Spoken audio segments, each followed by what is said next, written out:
family. My name is Deniedra Fontenette, and I get the privilege to share my thoughts with you in John chapter 7. I am really enjoying the reading in John, and mostly because I know my brothers and sisters are reading it along with me. I feel connected. I feel that we are unified and doing something together. I must admit that when I first heard we were doing John, I did think, again?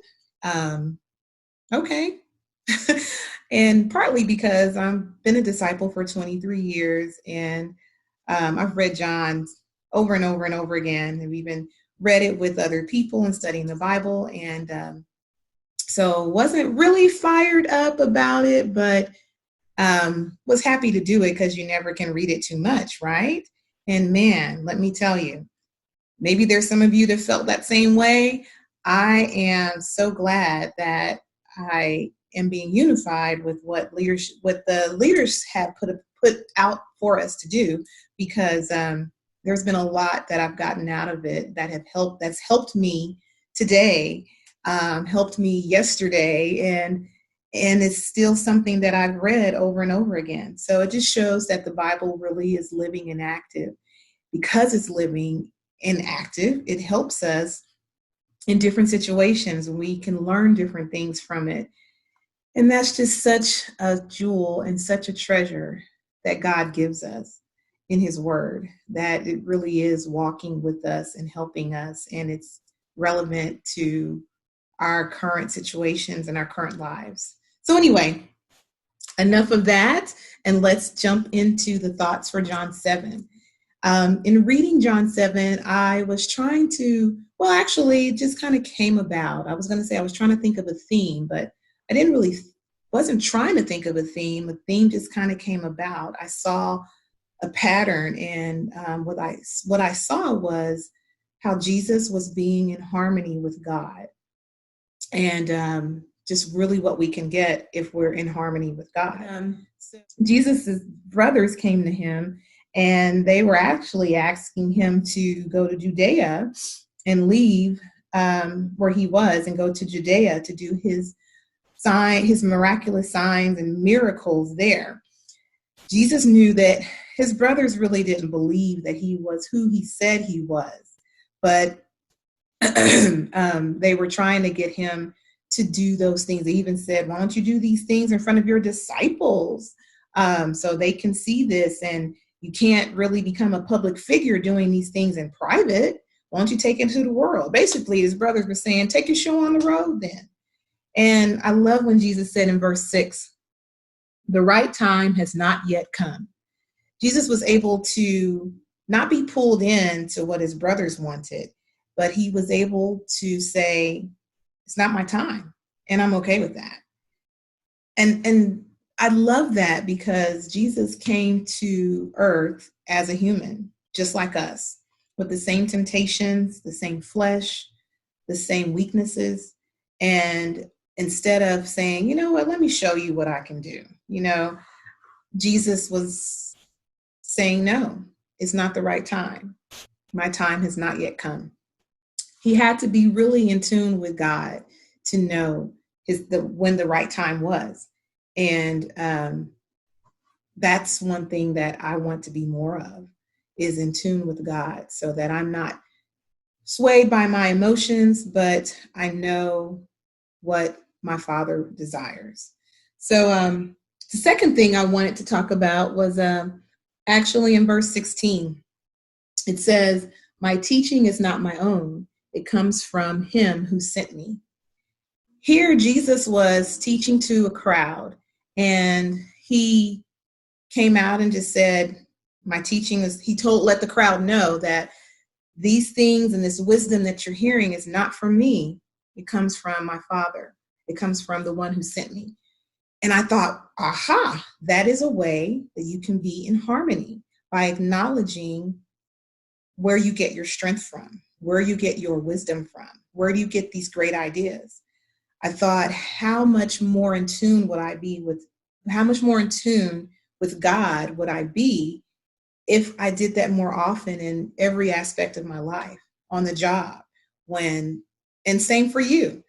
When you get kudos for a great idea, actually saying, yeah, you know what, this was God. And I know it can be kind of weird at the workplace, but hey, sometimes we just got to put it out there and be bold. And but even in our discipling times and different relationships, um, imparting wisdom and sharing things and sharing scriptures, how often do we actually say, well, this was from the Spirit, or this was, for this was really God that gave me this thought? We might think it, but do we actually say it? So I know I'm guilty of not saying it as much as I think it. So I thought, if I did that more, I bet I would be in more harmony with God's will, with his desires, and his timing. Just like earlier when Jesus knew, hey, it's not the right time. So I thought that was really cool too. And so then the third point, I like this point. Okay, so people who know me know that I like straight talk. I don't like a lot of fluff. Just shoot it to me straight, and I'm okay with that. And I love when I see our Lord giving straight talk. So in verse 24, it says, stop judging by mere appearances and make a right judgment. So here, he performed a miracle. He healed a man, and it was on the Sabbath. And he had this crowd of people there trying to kill him and angry because he's healing on the Sabbath. And so Jesus makes this comparison about performing a circumcision on the Sabbath. I'm so excited about this point, you can see. So people are performing the circumcision on the Sabbath, and he's doing a miracle on the Sabbath. What's the difference? So back then, the law was that you had to be circumcised by the 8th day. And if the 8th day happened to fall on the Sabbath, then it was okay to do so. So basically, Jesus did the same thing. He did a good deed. He did something good. I think even in verse 23, he says, why you get angry with me? And I healed a whole man. Jesus basically saying, I healed a whole man. That's a good thing. And you want to kill me. So I like how he shot it to him straight and basically said, make a right judgment. Don't be swayed by what you see. Think about what's right and make judgment based on that. And if we can be in tune, if we're more in harmony with God, then we won't be swayed by our emotions. We would be able to make more righteous decisions. We would be able to make the right judgment. Instead of, because we're angry, we got wrong, we feel like we were wrong. We feel we're hurt. We feel like something wasn't fair. And we may make a decision, make a judgment based on that emotion rather than on the right thing to do, and being in tune with God and going to him and hearing his thoughts, reading his word, praying for God to show us to the word that's going to help us to make the decision. All of those things come with being in harmony with God. And Jesus was trying to tell the angry crowd that, and by saying, stop judging by mere appearances and make a right judgment. So again, that just felt like that this all just tied into being in harmony with God and really what that looks like and how do we achieve that. We achieve that by acknowledging where our strength comes from and telling people that, claiming it, and letting people know where our strength, where our wisdom comes from. And then also being in tune with him to know what's right and not what's emotional, what feels good.